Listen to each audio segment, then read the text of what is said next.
Preparation হয়তো সবারই same থাকে, তারপরেও কেউ সিলেক্ট হয়, কেউ সিলেক্ট হয় না। কোনো নতুন জামা পরে নিট দিতে যাওয়ার কোনো প্রয়োজন নেই। নিটটা কিন্তু কোনো ফেস্টিভ্যাল নয়। নোটোশোনা ছাড়া, হার্ডওয়ার্ক ছাড়া কোনো রকম কোনো অপশন নেই কিন্তু যে তোমাকে ডক্টর বানাতে পারে। এক্সাম দিতে গিয়ে এত বমি হয়েছে, এত মাথা ঘুরে গেছে, প্রপারলি কোশ্চেন প্রসেস করতে পারিনি, সেই জন্য এটা একটা কথা ভেবে দেখো, শুধু বায়োলজি কি তোমার সিলেকশন দিতে পারবে? শুধু 4th মে দুপুরবেলা কেউ ঘুমাবে।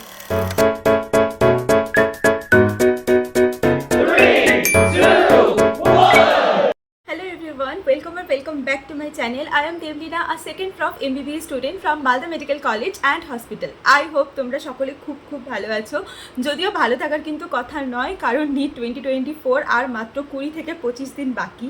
আর আমি আজকের ভিডিওটা তোমাদের জন্য শ্যুট করছি বিকজ কি আজকে আমি চাই যে এটা একটা তোমাদের জন্য মানে কমপ্লিট গাইড ভিডিও হোক, যেখানে আমি তোমাদের একটা টাইম টেবিল দেবো, একটা স্টাডি প্ল্যান দেবো, একটা টু ডু লিস্ট দেবো, একটা সিরিজের খোঁজ দেবো, আর সেই সাথে দেবো রিভিশন স্ট্র্যাটেজি। অ্যান্ড আজকে শেয়ার করব আমার এক্সাম হলের কিছু এক্সপিরিয়েন্স, ড্রেস কোড, মানে একটা কমপ্লিট ভিডিও। এই ভিডিওটা দেখার পর আই গেস তোমাদের নিট রিলেটেড আর কোনো ভিডিও দেখতে লাগবে না। অ্যান্ড এখানে আমি যেগুলো শেয়ার করব প্রত্যেকটা জিনিসই আমার নিজের পার্সোনাল এক্সপিরিয়েন্স থেকে শেয়ার করব। সো আই গেস এই ভিডিওটা তোমাদের দেখতে খুব ভালো লাগবে। তার আগে আমি তোমাদের সাথে কয়েকটা কথা বলতে চাই। সেটা হচ্ছে, দেখো, আমরা সবাই অনেক আগে থেকে প্রিপারেশন শুরু করি। আমি যেমন নিট 2021-এর রেজাল্ট যখন বেরোয়, তারপর আমার 1 মাস একটুখানি মেন্টাল ট্রমার মধ্যে ছিলাম, বাট আফটার দ্যাট কিন্তু আমি পুরোপুরি নিজেকে ডিভোটেড করেছিলাম নিট 2024-এর উপর। তো তোমাদেরও কিন্তু এখন প্রথম কাজ সেটা, যে তোমরা সারা বছর যা পড়েছো, কী পড়োনি, কতটা প্রিপারেশন হয়েছে, কতটা হয়নি, বায়োলজি বাকি, ফিজিক্স বাকি, কেমিস্ট্রি বাকি, একটা সেকেন্ডের জন্য সব কিছু ভুলে যাও। অ্যান্ড তুমি ভাবো যে তোমার হাতে মাত্র 20 থেকে 25 দিন আছে, আর এই 20 থেকে 25 দিনকে তোমার লাইফের সবচেয়ে বেস্ট দিন বানাতে হবে। কারণ কি এই 20 থেকে 25 দিন ডিসাইড করবে যে আফটার নিট, আফটার 5th মে তুমি একটা ডক্টর হচ্ছ নাকি একটা ড্রপার হচ্ছ, যেটা কিন্তু তোমার লাইফের একটা অনেক বড় জায়গা। অ্যান্ড শুধু তাই নয়, তোমার লাইফের একটা অনেক বড় পার্ট। কারণ এই 20 থেকে 25 দিন তুমি যেভাবে ইউটিলাইজ করবে, সেটাই তোমার ফিউচার ডিসাইড করবে। আর তা এখন নিশ্চয়ই অনেকের মনে এরকম প্রশ্ন আসছে, যেহেতু আর এত কম দিন বাকি, সবার মধ্যে একটা ভয় কাজ করছে। তো দিদি, আমাকে অনেকে কমেন্ট করেছো, মানে আমার তো ইউটিউব বলো বা ইনস্টাগ্রাম বলো বা মেল বলো পুরো ভরে গেছে যে দিদি আমি কি সত্যিই ডাক্তার হতে পারবো? এই কোশ্চেনটা আমাকে করে কোনো লাভ নেই, বা এই কোশ্চেনটা তোমার বাবা মাকে কাউকে করে কোনো লাভ নেই। এই কোশ্চেনটা তুমি নিজের কাছে নিজেকে করো, যে তুমি কি আদৌ নিজে ডক্টর হতে চাও? তুমি কি আদৌ নিজের নামের আগে ওই যে প্রেফিক্স DR এটা কি বসাতে চাও? সেটাই কিন্তু ইম্পর্টেন্ট। কারণ দেখো, কোথাও না কোথাও গিয়ে এক্সটার্নাল মোটিভেশন যতটা না বেশি কাজ করে, তার থেকে বেশি তোমাদের দরকার হয় ইন্টারনাল মোটিভেশনের। কারণ external motivation is a very little thing, মানে কি বলবো, অনেক static thing. After a sudden time ওটার আর কোনো ভূমিকা থাকে না। যেটা তোমাকে করতে হবে, তোমাকে নিজেকে ভাবতে হবে যে আমি যদি নিটে চান্স না পাই তাহলে আমার কি হবে, আমি যদি নিটে চান্স না পাই তাহলে আমি আলটিমেটলি কোথায় গিয়ে দাঁড়াবো। সো এই জিনিসগুলো কিন্তু কমপ্লিটলি তোমার উপর ডিপেন্ড করছে, তুমি কিভাবে দেখছো তার উপর ডিপেন্ড করছে। তো সবার আগে আমি সেই জন্য তোমাদের সাথে একটা স্টাডি প্ল্যান শেয়ার করব। অনেক খুঁজে কিন্তু আমি তোমাদের জন্য 3টে ফ্রি জিনিসের খোঁজ পেয়েছি। একটা প্রপার টু ডু লিস্ট, একটা প্রপার রিভিশন স্ট্র্যাটেজি, আর একটা হচ্ছে প্রপার টেস্ট সিরিজ, যেটা প্রত্যেকটাই কিন্তু হবে ফ্রিতে। সো চলো সেটা আগে দেখে নিই, তারপরে ভিডিওটা কন্টিনিউ করছি। সো একদম প্রথমে তোমাকে যেটা করতে হবে সেটা হচ্ছে মেমোনিট অ্যাপটা ডাউনলোড করতে হবে। অ্যান্ড সেখানে তোমার জন্য রয়েছে একটা 25 ডেজের চ্যালেঞ্জ, যেটা হচ্ছে ডু ইট উইথ মেমোনিট। আর এখানে তুমি পেয়ে যাচ্ছ একটা ব্রহ্মাস্ত্র টেস্ট সিরিজ, তার সাথে পেয়ে যাচ্ছ ব্রহ্মাস্ত্র রিভিশন পত্রিকা, আর তার সাথে পেয়ে যাচ্ছ 25 ডেজের একটা কমপ্লিট টু ডু লিস্ট। আমি সব কিছুর লিঙ্ক ডেসক্রিপশন বক্সে দিয়ে দেবো, প্লাস এইখানেও আমি তোমাদের দেখিয়ে দেবো। আর যেটা আমি তোমাদের আরও ভালো করে বোঝানোর জন্য আমি কিন্তু প্রপারলি প্রিন্ট আউট করে নিয়ে বসেছি। এখানে কিন্তু প্রত্যেকটা পেজে প্রত্যেকটা ডে 1, ডে 2, ডে 3 প্ল্যানটা করা আছে। আমি তোমাদের কিছু প্ল্যান বুঝিয়ে দেবো, যেমন হচ্ছে এখানে তোমাদের দেখো মেনশন করে দিচ্ছে, আর আমি এটা দেখে তোমাদের সাথে কিন্তু বলছি। তো এটা কিন্তু সবার কাজ হবে যে এই যে পিডিএফটা যেটা আমি দেবো, সেটা মেমোনিট অ্যাপ থেকেও তোমরা প্রিন্ট আউট করতে পারো, বা আমি ডেসক্রিপশন বক্সে লিঙ্ক দেবো, সেখান থেকেও প্রিন্ট আউট করতে পারো। তো একদম প্রথমে হচ্ছে যদি ডে 1-এর কথা বলি, তাহলে হচ্ছে বটনি, মানে বায়োলজি, ফিজিক্স আর কেমিস্ট্রি। দেখো, তোমরা আমাকে অনেকে জিজ্ঞেস করো এখন আমি কতক্ষণ পড়বো। এখন কিন্তু তোমার মেনলি 15 আওয়ার্স পার ডে পড়তেই হবে। তার জন্য 5 আওয়ার্স তুমি বায়োলজিতে রাখো, 5 আওয়ার্স ফিজিক্সে রাখো, অ্যান্ড 5 আওয়ার্স কেমিস্ট্রিতে রাখো, ঠিক আছে? তো বটনির জন্য মেনলি তোমার কাছে যেটা থাকছে সেটা হচ্ছে কিছু চ্যাপ্টারের লিস্ট। দেখো, সেল আছে, cell cycle, morphology, anatomy, biological classifications আর প্ল্যান্ট কিংডম। জুলজির জন্য locomotion and movement and animal kingdom. তো এই কটা চ্যাপ্টার থাকছে বায়োলজির জন্য। যদি তুমি ভাবো যে এতগুলো চ্যাপ্টার কী করে একসাথে করবে, তাহলে আমি তোমাকে বলবো তুমি মেমোনিট অ্যাপে চলে যাও। সেখানে কিছু কুইক NCERT রিভিশন সিরিজ আছে, সেটা তুমি ফলো করো। অ্যান্ড প্রত্যেকটা চ্যাপ্টার থেকে 20টা থেকে 25টা কোশ্চেন কোশ্চেন সলভ করো, ঠিক আছে। যদি বেশি কিছু করার দরকার নেই, পুরোটাই মেমোনি ট্যাপে কিন্তু খুব সুন্দর করে সাজানো আছে, তুমি চাইলেই কিন্তু করতে পারো। এরপর চলে এসো ফিজিক্সে। ফিজিক্সে দেখো lodge of motion, thermodynamics, system of particles, rotational motion, kinematics, ঠিক আছে। এখানে এই কটা তুমি করবে, আর সেই সাথে ফিজিক্সের কিছু মাইন্ড ম্যাপস আছে, ফিজিক্সের কিছু টিপস অ্যান্ড ট্রিক্স আছে, কিছু শর্ট নোটস আছে, সেগুলো আমি তোমাদের এখানে মেনশন করে দেবো, তো সেটা তোমরা একবার দেখে নিও। এছাড়া যে কেমিস্ট্রি, সেটার জন্য তোমাদের 5 আওয়ার্স ডিভোট করতে হবে। কেমিস্ট্রি চ্যাপ্টারটা আছে হচ্ছে chemical bonding, hydrocarbon, equilibrium, GOC and P block. এখানেও তোমার যেটা আছে সেটা হচ্ছে মেমোনিট অ্যাপে যদি তুমি চলে যাও, সেখানে যদি ব্রহ্মাস্ত্র রিভিশন পত্রিকা যদি তোমরা খোলো, তাহলে সেটা তুমি দেখতে পাবে, পয়েন্টস টু পন্ডার আছে। আর সেই সাথে প্রত্যেকটা চ্যাপ্টার থেকে মেমোনির যে ব্রহ্মাস্ত্র রিভিশন প্যালেট আছে, সেখান থেকে কিন্তু প্রত্যেকটা চ্যাপ্টারের জন্য তুমি 20 থেকে 30টা এমসিকিউ কিন্তু পেয়ে যাচ্ছ, আর পিওয়াইকিউ বুকও কিন্তু তুমি পেয়ে যাচ্ছ। তো এইভাবে প্রত্যেকটা দিনকে সাজানো, সেটা ডে 1 হোক, ডে 2 হোক বা ডে 3 হোক, এইভাবে সেম করতে করতে ডে 25 আছে। শুধু পড়লে তাহলেই তো হবে না, শুধু পড়া রিভিশন, সেই সঙ্গে সঙ্গে তোমার যেটা দরকার সেটা হচ্ছে একটা প্রপার মক টেস্ট। তো মক টেস্টের জন্য দেখো একটা ইন্ডেক্সের পেজ আছে, তোমরা যদি এই পিডিএফটা ডাউনলোড করো বা এই পিডিএফটা প্রিন্ট আউট করো, তাহলে দেখতে পাবে একটা ইন্ডেক্সের পেজ আছে, সেখানে ব্রহ্মাস্ত্র টেস্ট সিরিজ বলে একটা সিরিজ আছে, সেটা পুরোপুরি 100% এনসিআরটি বেস, আর কোশ্চেনগুলো এক্সপার্টদের মাধ্যমে চুজ করা। শুধু তাই নয়, এখান থেকে তুমি যদি মানে ধরো এক্সামটা দিলে, তারপরে তুমি যদি সেই ওয়েমারটা যদি তুমি স্ক্যানারে দাও, তাহলে সঙ্গে সঙ্গে তুমি ইনস্ট্যান্ট রেজাল্টও জানতে পেরে যাচ্ছ। তো এটা কিন্তু মেমোনিটার একটা বিশাল ভালো ব্যাপার। আর সবচেয়ে ইম্পর্টেন্ট কথা হচ্ছে এই যে 25 ডেজের প্ল্যানার, আর তার সাথে যে ব্রহ্মাস্ত্র রিভিশন পত্রিকা, সেটা কিন্তু পুরো ফ্রি থাকছে 5th মে অবধি, মানে নিট এক্সাম অবধি। তারপর এটা অবশ্যই চার্জেবল হয়ে যাবে, বাট তোমরা যদি কেউ প্রিন্টেড ফর্মে এইটা নিতে চাও, তাহলে তোমরা পেয়ে যাবে 14 test series along with 20 OMR sheets and with answer key. And if you want to buy all in one Brahmastra test series or printed Brahmastra test series, then you can use my code, that is DEBLENA 300, then you will get 20% off. আর তোমাদের কিছু additional information আমি দিয়ে নিতে চাই যে এখানে যে test সিরিজটা আছে, সেটা কিন্তু অ্যাকচুয়ালি হিন্দি অ্যান্ড তোমার ইংলিশ দুটোতেই কিন্তু অ্যাভেলেবেল। পুরি মেমোনিটের কাছ থেকে তোমরা পেয়ে যাচ্ছ বায়োলজি কুইক নোটস, ব্রহ্মাস্ত্রের জন্য যে পত্রিকা, সেখান থেকে পেয়ে যাচ্ছ revision strategy for physics and chemistry. শুধু তাই নয়, একটা proper Brahmastra test series and একটা প্রপার 25 ডেজের প্ল্যান, যেটা কিন্তু যে কোনো একটা নিট অ্যাসপিরেন্টকে 25 ডেজে সিলেকশনের খুব কাছাকাছি পৌঁছে দেবে। সো আমি সবাইকে বলবো যে অবশ্যই তোমরা ডেসক্রিপশন বক্সে যাও, সেখান থেকে লিঙ্ক আছে, সেখান থেকে ডাউনলোড করো। So go, everything link is given in description box below.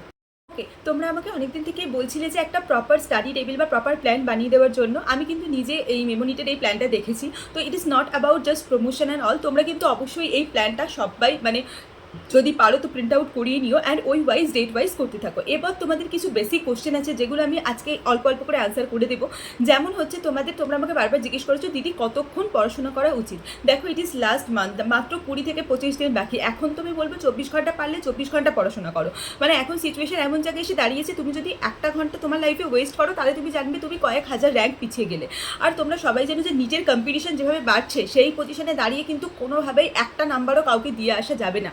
সেই জন্য আজকে আমি তোমাদের আবার এক্সাম হলে যাওয়ার আগের কিছু ইনসিডেন্ট তোমার সাথে শেয়ার করবো, যাতে তোমরা জিনিসটা রিলেট করতে পারো। সবার আগে দেখো, আমার যেদিনকে এক্সাম ছিল, আমার 17 জুলাই এক্সাম ছিল। তো আমি না পুরো 2 দিন আগে থেকে এক্সামের জন্য প্রপারলি প্রিপেয়ার রাখতাম। কীভাবে প্রিপেয়ার রাখতাম, আমি জানতাম যে 17 জুলাই মানে 16 জুলাই রাতে আমাকে ঘুমাতে হবে, ঠিক আছে। তার মানে কি 16 জুলাই আমাকে তাড়াতাড়ি শুতে হবে। তুমি যদি 17 জুলাই এক্সাম ছিল, তো 16 জুলাই যদি দুপুরবেলা তুমি ঘুমিয়ে পড়ো, তাহলে কিন্তু কোনোভাবেই তুমি 16 জুলাই তাড়াতাড়ি রাত্রেবেলা ঘুমাতে পারবে না। তো 16 জুলাই আমি কোনোভাবেই দুপুরবেলা ঘুমাতাম না। প্রথম কথা, ঘুমাইনি। তোমাদের যেদিনকে এক্সাম আছে মানে 4th মে দুপুরবেলা কেউ ঘুমাবে না, ঠিক আছে। আর তার জন্য তোমাদের কি করতে হবে, তার আগের দিন তোমরা রাত্রেবেলা একটু লেট করে শো, কোনো অসুবিধা নেই। মানে তোমার যেটা 3 তারিখ রাত্রে, সেই রাত্রে তোমরা একটু লেট করে শো, 4 তারিখ একটু লেট করে ওঠো, যাতে ঘুম না পায় সারাদিন, এবং তারপরে যেন তুমি তাড়াতাড়ি ঘুমিয়ে পড়তে পারো। আমি কিন্তু সেই স্ট্র্যাটেজি ফলো করেছিলাম।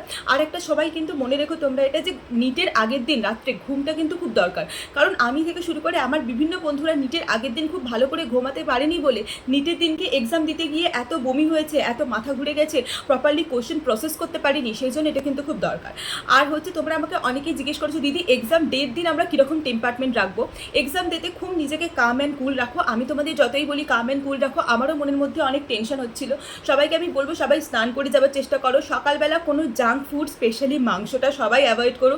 কারণ দেখো, মাছ খেয়ে যাও, মাছের ঝোল ভাত খেয়ে যাও, কোনো অসুবিধা নেই, কিন্তু মাংস বা ডিম এই জাতীয় জিনিসগুলো যতটা এক্সামের আগে অ্যাভয়েড করে যাবে ততটাই ভালো। তোমরা তো জানো আমার ইনসিডেন্ট 2020-তে যে এক্সামের আগের দিন রাত্রেবেলা চিকেন খাওয়ার জন্য এক্সামের দিন গিয়ে আমার এতটাই অ্যাসিড করে গিয়েছিল, মাথা ঘুরে গিয়েছিল, মানে খুবই একটা অবস্থা খারাপ হয়ে গিয়েছিল। তো সেইগুলো আমি তোমাদের এখন সাবধান করতে চাই, তোমরা যাতে এগুলো কোনোভাবেই না করো। আর হচ্ছে এক্সামের দিন সকালবেলা সবসময় স্নান করে যাবে, কেউ কিন্তু এক্সাম দিতে স্নান না করে যাবে না। এবার চলে আসি ড্রেস কোডের কথায়।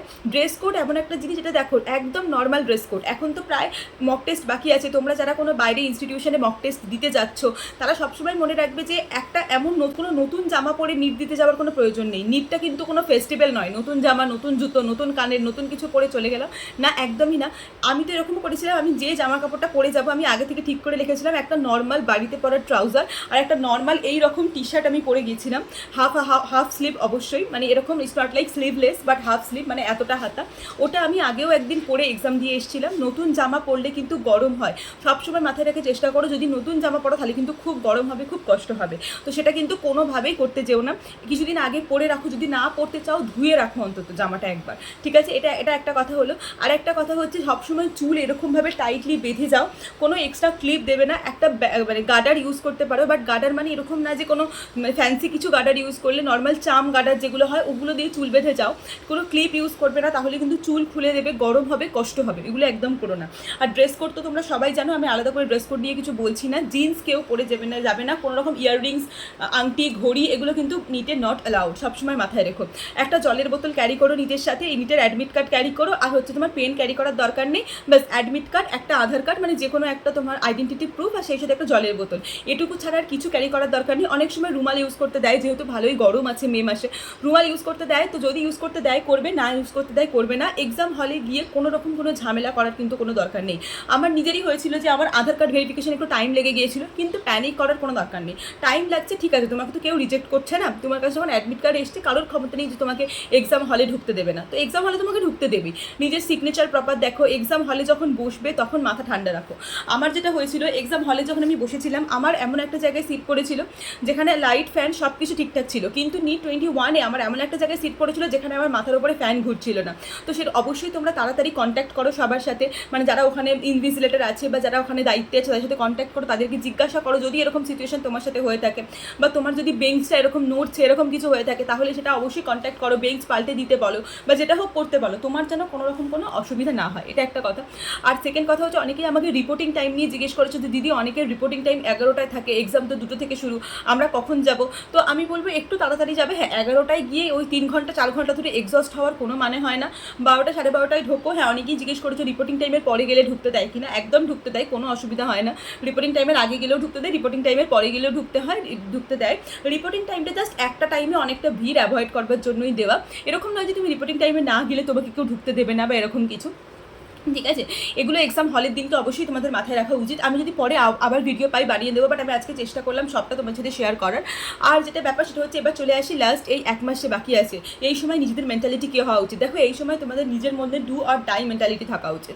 মানে হচ্ছে আমি তোমাদের একটা স্টাডি প্ল্যান দিয়ে দিয়েছি, এবার আমি তোমাদের এটা বলতে চাই যে তোমরা দেখো এটা করতে পারো যে তোমরা সকালবেলা ঘুম থেকে উঠে, মানে 5টা থেকে, ধরো 5টার দিকে সবাই ঘুম থেকে উঠে দেওয়ার চেষ্টা করো, 5টা বা 6টা। যদিও যাদের যদি নাইট সাইকেল কোনো থাকে, নাইট স্লিপ সাইকেল থাকে, তাহলে সেটা চেঞ্জ করবার কোনো প্রয়োজন নেই বা চেঞ্জ করবার কোনো দরকার নেই, কিন্তু যতটা পারবে সকালের দিকে ওঠার চেষ্টা করো। দুপুরের দিকে যাতে ঘুম না পায় সেটা চেষ্টা করো। এখন তো কোনোভাবেই কেউ আর 2টো থেকে 5টা ঘুমাবে না, 2টো থেকে 5টা কোনোভাবেই যেন কারোর ঘুম না পায়, ঠিক আছে? এটা কিন্তু খুব ইম্পর্টেন্ট। আর একটা কথা সবসময় মনে রাখবে, হার্ডওয়ার্ক দ্বারা কিন্তু সাকসেস পসিবল। একমাত্র হার্ডওয়ার্ক, স্মার্ট ওয়ার্ক যদিও বা সাকসেস না দিতে পারে, কিন্তু এরকম কখনো হবে না যে হার্ডওয়ার্ক তোমাকে সাকসেসফুল করবে না। হার্ডওয়ার্ক আজ না হোক কাল তোমাকে সাকসেসফুল করবেই। এক্ষুনি থেকে কেউ ড্রপ নেওয়ার কথা ভাববে না, এক্ষুনি থেকে কেউ নিজের মনোবল হারাবে না। আগে 5th মেতে নিটের এক্সামটা দিয়ে এসো, দেখো তোমার সিচুয়েশন কোথায় গিয়ে দাঁড়াচ্ছে, দেখো তোমাকে সিচুয়েশন কোথায় নিয়ে গিয়ে ফেলছে। আর নিজের এই লাস্ট 20-25 দিন এমনভাবে খাটো যেন তোমাকে তোমার ডেস্টিনিও তোমাকে মানে তোমার ফেভারে দাঁড়ায়, ডেস্টিনিও তোমাকে বলে যে না তুই নিট পাওয়ার যোগ্য, ভগবান যেন তোমাকে বলে যে হ্যাঁ তুই নিট পাওয়ার যোগ্য, নে তোর নিট অনেক দিন থেকে দরকার ছিল, আমি তোকে দিয়ে দিলাম। এই মেন্টালিটিটা সবসময় নিজের কাছে রাখার চেষ্টা করো। আর আমি তোমাদের আগেও বারবার বলেছি, এখনও বলবো, ভগবান কিন্তু নিজে হাতে করে ডক্টরদের চুজ করে। তো ওই যে 3 ঘন্টায় কে কী পরীক্ষা দেবে আমরা কেউ জানি জানি না, তার জন্য এরকম যেন না হয়। প্রিপারেশন হয়তো সবারই সেম থাকে, তারপরেও কেউ সিলেক্ট হয়, কেউ সিলেক্ট হয় না, এটা কিন্তু সবসময় মাথায় রেখো। তো তোমাকে তোমার ভাগ্যের উপর দিয়ে যেতে হবে। আমি নিজে পার্সোনালি মনে করতাম আমার ভাগ্য খুব খারাপ, কোনোদিনও সাথ দেয় না, কিন্তু সেই ভাগ্যবশতই তো আমি নিট পেয়েছি। ইভেন আমাদের কলেজে যারা পড়ে বা যে কোনো মেডিকেল কলেজে ওয়েস্ট বেঙ্গলে যাওয়া বা গোটা অল ইন্ডিয়ার যে কজন পড়ে না, সবাইকে জিজ্ঞেস করবে, সবাই বলবে যে হ্যাঁ আমার মানে সিলেকশনই ভাগ্যর তো অনেকটা চান্স ছিল। এরকম হতেই পারতো যে আমি চান্স পাবো না, এরকম হয়ও যে আমি চান্স পাবো না, এটা খুবই নর্মাল, খুবই কমন একটা ব্যাপার। কিন্তু আর এখন তোমাদের যেটা করা উচিত সেটা হচ্ছে পুরোপুরি পড়াশোনা। আর এটা আর এখন সবচেয়ে বড় কাজ সেটা হচ্ছে নিজেকে পজিটিভ রাখা, যতটা সম্ভব জাঙ্ক ফুড না খাওয়া, প্রচুর প্রচুর জল খাওয়া, আর নিজের ফ্যামিলির সাথে এখন একটা খুব সুন্দর মিষ্টি সম্পর্ক সবাই বজায় রাখতে চেষ্টা করো। কারণ এখন তোমাদের ওই বাবা মায়ের ভালোবাসাটা খুব দরকার। কারণ আমরা তো ভগবানকে চোখে দেখতে পাই না, কিন্তু বাবা মা হচ্ছে আমাদের জীবন্ত ভগবান। তো জীবন্ত ভগবানের সেবা তুমি করো, তাহলে তুমি কখনো নিজের লাইফে পস্তাবে না, এটা মনে রেখো। তো অবশ্যই বাবা মায়ের, হয়তো মা পড়তে বলছে, মা হয়তো তুমি হয়তো পড়ছো না, মা হয়তো পড়তে বলছে, তুমি হয়তো মায়ের উপর চেঁচিয়ে দিলে, একদম না। এখন কিন্তু এগুলো করার কিন্তু কোনো মানে নেই। আর হচ্ছে বাবা মা, হ্যাঁ মা বলছে পড়তে, তুমি হয়তো অন্য কিছু করছো, তুমি মাকে বলো যে হ্যাঁ এখন আমি এটা করছি, একটু পরে আমি পড়ছি, ঠিক আছে। আর এখন তো তোমাদের অন্য কিছু করার কোনো চান্সই নেই, শুধু পড়ো, সারাদিন পড়ো, যতটা পারবে পড়ো, নিজের লাইফের বেস্ট দিন বানাও এই 20 to 25 ডেজকে। আমি তোমার মনে আছে আমি নিটের 1 মাসে এত পড়েছিলাম, মানে আমি নিটের পরে পুরো এক্সস্ট হয়ে যেতাম, মানে লাস্ট 20, 21, 22, 3টে সাল আমি নিটের 20-25 দিন এত পড়তাম, নিটের দিন এসে আমি পুরো এরকম শুয়ে পড়তাম, মানে আমার আর শরীরে কিছু থাকতো না। আর সেটাই হওয়া উচিত, ঠিক আছে। আমার তো এরকম হতো, আমি রাত্রেবেলা 2টোর সময় শুচ্ছি, আবার 6টার সময় চোখ এরকম করে রকড়াতে রকড়াতে ঘুম থেকে উঠে পড়ছি। এরকমই করতে হবে, এরকমই করতে হবে। তোমার কাছে আর বেশি টাইম নেই। আর তোমাকে একটা কথা মনে রেখো, তুমি যদি এই লাস্ট 20-25 দিনে সবকটা সাবজেক্ট দুবার করে রিভিশন দিয়ে না যেতে পারো, তাহলে কিন্তু কোনোভাবেই সিলেকশন পসিবল না। এবার তুমি আমাকে বলবে দিদি দুবার রিভিশন কী করে দেবো? দেখো, একটা তো স্টাডি প্ল্যান তোমাদের দেওয়া আছে, সেই স্টাডি প্ল্যান ওয়াইজ তোমরা করতে পারো। সেই সঙ্গে সঙ্গে তোমরা যে চ্যাপ্টারগুলো হয়ে যাচ্ছে সেই চ্যাপ্টারগুলো আরেকবার করে রিভিশন দিতে পারো। মানে কি, ধরো আমার কিচ্ছু করতে ভালো লাগছে না, তখন আমি বসে বসে বায়োলজি পড়বো। ধরো আমার কিচ্ছু ভালো লাগছে না, যে বায়োলজির একটা চ্যাপ্টার যেটা আজকে সকালে ধরো 3 দিন আগে রিভিশন দিয়েছি, সেটা আমরা এখন আরেকবার রিভিশন দিয়ে নেবো। এরকম মানে তুমি একটা লিস্ট বানাও, বুঝতে? এই যে পিডিএফটা তোমাদের আমি দিলাম, তো ওটাকে তোমরা প্রিন্ট আউট করবে, সেই সঙ্গে তোমরা নিজেরাও একটা লিস্ট বানাও যে কোনটা হয়ে যাচ্ছে, কোনটা না হয়ে যাচ্ছে, সেটা অবশ্যই একটা লিস্ট বানাও। দেখো, সাবজেক্ট স্ট্র্যাটেজি তো তোমাদের আমি অনেক দিয়েছি, বাট লাস্ট মোমেন্টে এই স্ট্র্যাটেজিগুলোর কিন্তু খুব দরকার। এগুলো মানে জেনারেল লাইফ স্ট্র্যাটেজি বলতে পারো, যেগুলো সবার কিন্তু জানা দরকার, যারা নিট দিচ্ছ বা না দিচ্ছ। এটা একটা হলো। আর আমি তোমাদের সাথে কী শেয়ার করতে বলবো, ড্রেস কোড শেয়ার করে দিয়েছি, how to balance study between physics, chemistry and biology. দেখো, অনেকেই এটা হয় যে নিট প্রিপারেশনের সময় হয়তো যার যেটা ফেভারিট সাবজেক্ট, মানে আমার বায়োলজি ফেভারিট সাবজেক্ট, তো আমি কী করছি, সারাদিনই বায়োলজি পড়ছি। বাট তুমি একটা কথা ভেবে দেখো, শুধু বায়োলজি কি তোমার সিলেকশন দিতে পারবে? শুধু ফিজিক্স তোমার সিলেকশন দিতে পারবে? শুধু কেমিস্ট্রি তোমার সিলেকশন দিতে পারবে? তুমি বায়োলজি খুব পড়লে 360 আউট অফ 360 পেলে, ঠিক আছে, তারপরে তুমি ফিজিক্সে পেয়ে গেলে 50, কেমিস্ট্রিতে পেয়ে গেলে 50, কত হলো? 460। তোমার 460 থেকে সিলেকশন হবে, তোমাকে পেতে হবে 600+ মার্কস, তবে গিয়ে তুমি সিলেকশন পাবে। তো কেউ কিন্তু এরকম হয় না কখন। আর দেখো, কোনো একটা সাবজেক্টের উপরে ভরসা করে কিন্তু যাওয়াও যায় না। কারণ তুমি আমি যেমন বায়োলজিতে খুব ভালো ছিলাম, কিন্তু তুমি বলো 22 সালে বায়োলজির কোশ্চেনটা কেমন এসেছিল? ওটা কি কোনোভাবে 360 আউট অফ 360 বায়োলজিতে পাওয়ার কোশ্চেন? নিশ্চয়ই নয়। আমাদের জেনারেল বাচ্চাদের ক্ষেত্রে কখনোই তো সম্ভব নয়। হ্যাঁ, যারা অনেক ভালো টপার তাদের ক্ষেত্রে হয়তো পসিবল, কিন্তু আমাদের ক্ষেত্রে কখনোই পসিবল ছিল না। তাহলে আমরা কী করে পারতাম, আমরা কী করে করতাম? কোনোভাবেই কিন্তু পসিবল নয়। একটা সাবজেক্টের বা দুটো সাবজেক্টের, অনেক এরকম আছে যে দুটো সাবজেক্ট ভালো করে পড়ে চলে যাবো না, 3টে সাবজেক্টকে প্রপার ব্যালেন্স করে পড়তে হবে। হ্যাঁ, হয়তো এরকম করতে পারো, তুমি ধরো বায়োলজি পড়লে বায়োলজির কোশ্চেন প্র্যাকটিস করলে না, ফিজিক্স পড়লে ফিজিক্সের অল্প কোশ্চেন প্র্যাকটিস করলে, বা কেমিস্ট্রি পড়লে কেমিস্ট্রির অল্প কোশ্চেন প্র্যাকটিস করলে, ফিজিক্সের একটু বেশি করে কোশ্চেন প্র্যাকটিস করলে। এইভাবে 3টে সাবজেক্টকে মানে ডিল করতে হয়। আর এখন যখন নিটের আর 20-25 দিন বাকি, তখন কিন্তু তোমাদের 3টে সাবজেক্টকে ডেলি বেসিসে প্র্যাকটিস করতে হবে। আর সেই সাথে একদিন ছাড়া ওই যে শিডিউলটা দিয়েছি, ওখানে তো মক টেস্ট আছে, সেই মক টেস্টটা তোমাদের ডেলি দিতে হবে। তোমরা যেখানেই মক টেস্ট, আমি বলছি না কোনো স্পেসিফিক জায়গাতেই মক টেস্ট দেওয়ার কথা, যেখানেই মক টেস্ট দাও রেগুলার মক টেস্টটা দাও। কারণ কালকে যেটা দাদার সাথে ভিডিও আমি ছেড়েছি, তোমরা দেখেছো, সেখানে কিন্তু পরিষ্কার লেখা আছে যে মক টেস্ট যদি তুমি না দাও, তাহলে কোনোভাবেই কিন্তু তোমার সিলেকশন পসিবল নয়। আর মক টেস্টে হলে রেজাল্ট যা আসুক, নাম্বার যাই আসুক, কোনোভাবেই কিন্তু নিজেকে ডিমোটিভেট করা যাবে না। আর এই নিজের যে লাস্টের 3-4টে উইক আছে, এই উইককে নিজের লাইফের সবচেয়ে বেস্ট উইক বানাও। আর আমি জানি যে আমি যদি পারি তাহলে তোমরা সবাই পারবে। আমি তো সবাইকে বলেছি, আমি যদি আফটার 4 to 5 ইয়ার্স নিজেকে কাম ব্যাক করাতে পারি, তাহলে তোমরা সবাই পারবে। শুধু নিজের মধ্যে ওই ডিমোটিভেশনটা এনো না যে আমি পারবো না, আমার দ্বারা হবে না। না, সবার দ্বারা পসিবল, আমার দ্বারা পসিবল, তোমার দ্বারাও পসিবল। হ্যাঁ, এবার না হলে পরের বার হবে, ঠিক আছে, কিন্তু তার জন্য এখনই থেকে হাল ছেড়ে আমি বসে থাকবো না। এইবারে যতটা তুমি এগিয়ে থাকবে, পরের বারে কিন্তু ততটাই তুমি নিটের প্রিপারেশনে, নিটের মানে চান্স পাওয়ার দিকে এগোবে। আর আমি তো চাইবো এই ভিডিওটা যারা দেখছো, তো সববার যাতে সিলেকশন হয়ে যায়, সববার। And all the very best from my side. আরও যদি কারোর কোনো প্রবলেম থাকে, আমি যতগুলো প্রবলেম আজকে অ্যাড্রেস করবো বলে ভেবেছিলাম, মোটামুটি চেষ্টা করলাম ভিডিওর লেন্থটা খুব বেশি করবো না, কারণ এখন তোমাদের কাছে অত সময় নেই। তো তোমরা আমার কাছে একটা লিস্ট চেয়েছিলে, একটা টু লিস্ট চেয়েছিলে, তো টু লিস্টটা আমি ডেসক্রিপশন বক্সে দিয়ে দেবো। টেলিগ্রাম চ্যানেলেও যদি পারি তাহলে সেন্ড করে দেবো তোমাদের। সো অফকোর্স তোমরা এই ফ্রি জিনিসটা একটা ইউটিলাইজ করতে পারো। So that's it for today's video. দেখা হচ্ছে পরের ভিডিওতে খুব তাড়াতাড়ি। যতক্ষণ পর্যন্ত খুব ভালো থাকো, খুব ভালো করে পড়াশোনা করতে থাকো। আর একটা কথা মনে রাখবে যে তুমি ডক্টর হতে পারবে কি না পারবে সেটা পুরোপুরি ডিপেন্ড করছে তোমার ওপর। আর ব্যাস পড়াশোনা করতে থাকো, কারণ পড়াশোনা ছাড়া, হার্ডওয়ার্ক ছাড়া কোনো রকম কোনো অপশন নেই কিন্তু যে তোমাকে ডক্টর বানাতে পারে। So that's it for today's video. দেখা হচ্ছে পরের ভিডিওতে। By. You're never gonna make it, you're not good enough. There's a million other people with the same stuff. You really think you're different, man, you must be kidding. Think you're gonna hit it, but you just don't get it. It's impossible, it's not probable, you're irresponsible.